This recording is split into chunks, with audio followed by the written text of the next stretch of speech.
Before I start my sermon, I would like to clarify something very quickly. After I finish my sermon, I have to run and go to the Kol HaNeshama service to repeat my sermon there. So I'm trying to do a better job here. Don't tell them. And also, if the sermon is very good, you can come with me and hear it twice. But I would like to start my sermon with a story. This is a story of a person who is a multimillionaire. So to preserve his identity, let's call him Jack. So Jack is a multimillionaire who lives somewhere in the US. And he hosted a party in his mansion. Huge party. Huge. Great food and drinks. Great music by the DJ. Everybody's having a great time. La crème de la crème was there. You cannot imagine what such a party. So everybody was present. And around 1 a.m., some people were already happy and drunk too much, including Jack. So here comes Jack, who stops the music and makes an announcement. The person who swims the length of this pool filled with alligators, I will give 3 things: my cars, my planes, and my mansion. When he finished the sentence, there's one person already in the pool fighting with the alligators. All his clothes were torn apart, scratches all over, all the body is scratched, alligators everywhere. He fights, swims, goes underwater, gets hurt, but he makes it to the other side of the pool. As he gets out of the pool, he starts looking around.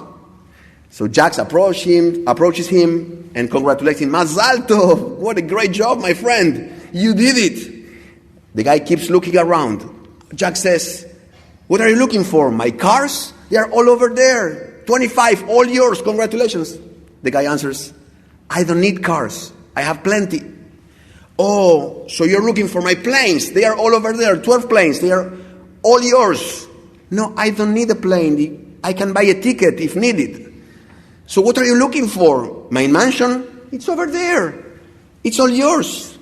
No, I have a great house. I do not need another one. So what are you trying to find? I'm trying to find the guy who pushed me into the pool.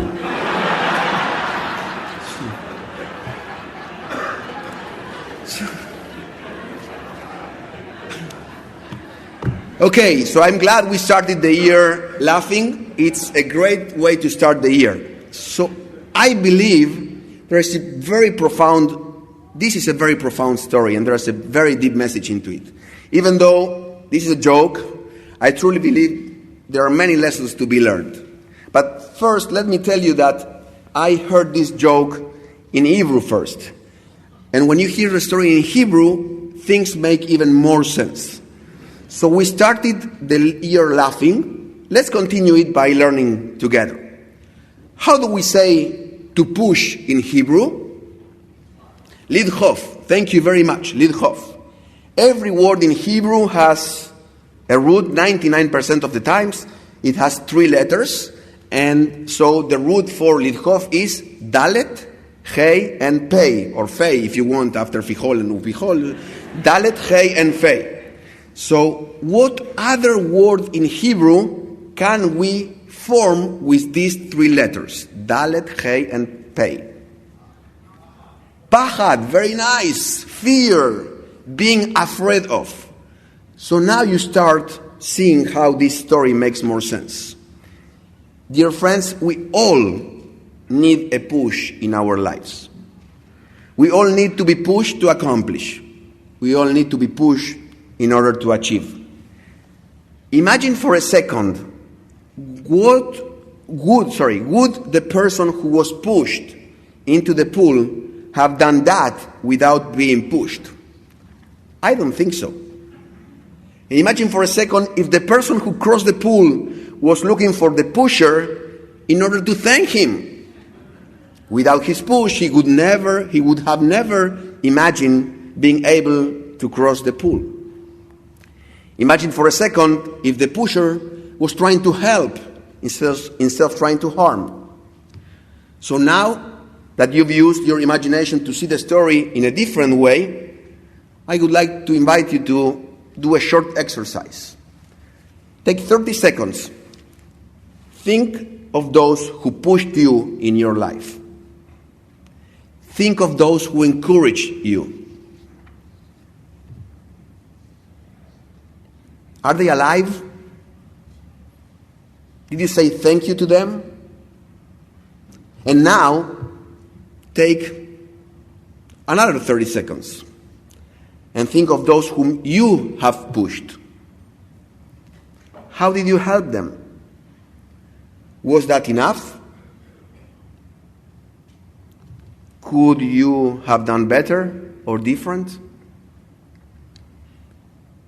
I am sure we all could have done better pushing others, encouraging others, and inspiring others. The problem is that sometimes we have pachad. We are afraid to push and to be pushed. We have pachad mina dechifa, a fear of being pushed or pushing others. The Torah reading we read in Rosh Hashana, the classical text of the Akedah, of the binding of Isaac, is filled with pachad, with fear. I cannot imagine Abraham other than a person filled with fear when he had to push his son to sacrifice him. 3 days of walking, of pushing himself to do something he didn't want to do, pushing his son to be slaughtered. I cannot imagine Isaac other than as a young boy being pushed by his father without being told where they were going and why does his father holds a knife in his hands. In fact, the Torah refers to God in the book of Genesis as Elohei Abraham ufachad Yitzchak, the God of Abraham and the fear of Isaac. And this is the first time in the whole Bible that the word pachad, fear, appears. Abraham and Isaac afraid to push and afraid to be pushed. And as we learned about pachad, fear in the Bible, now a little bit trivia for you. There's only one book in the whole Bible. In fact, there are two. One is the book of Chronicles, but let's leave that outside because I'm not sure Chronicles, anybody reads Chronicles at night before going to bed? No. So let's say, only one book that includes the root Dalet Het Pei, to push. Any guesses?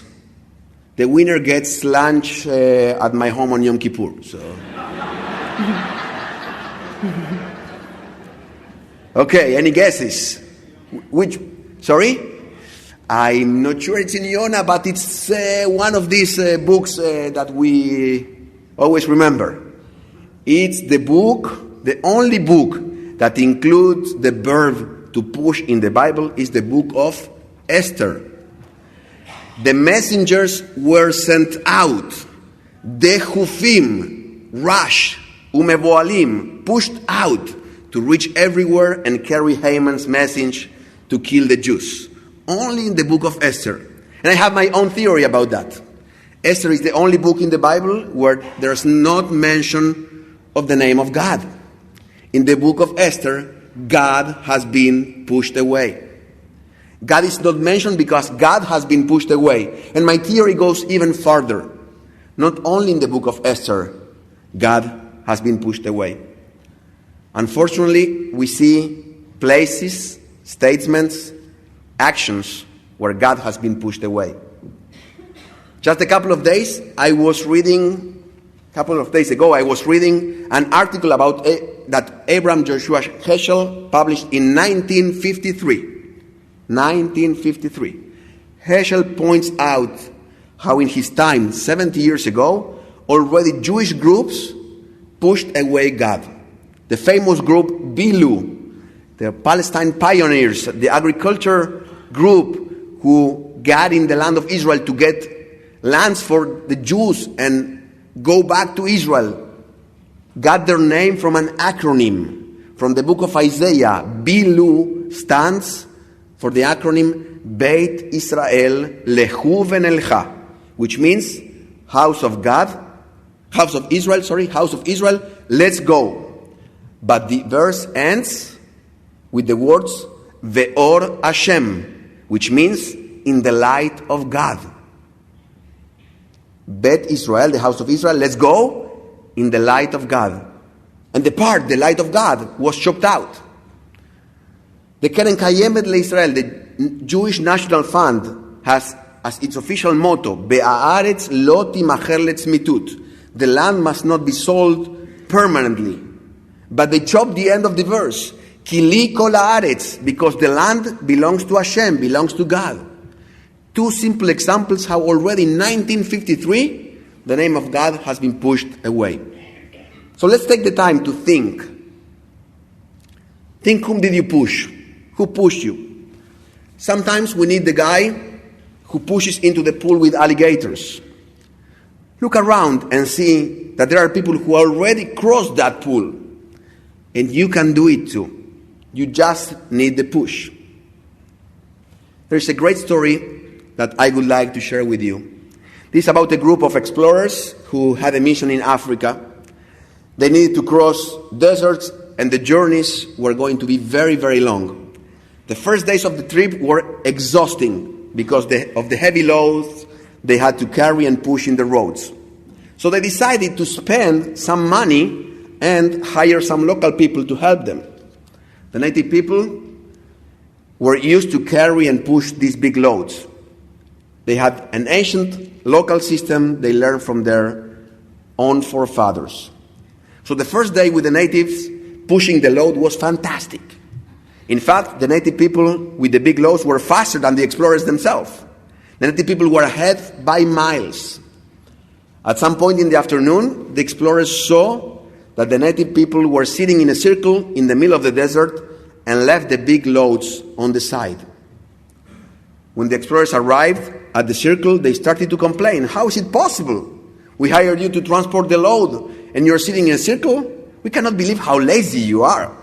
We hired you to work, not to rest and relax. The head of the tribe stood up and said, "No, sir, we are not resting. Let me explain. What happens is that our bodies went very fast, and we are waiting for our souls to catch up." Dear friends, our bodies go very, very fast during the year. And we have the high holidays ahead of us for our souls to catch up.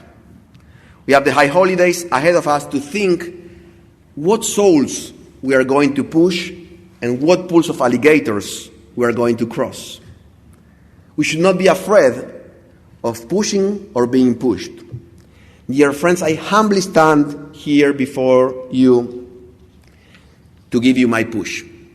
It is doable. You can add one more mitzvah in your life.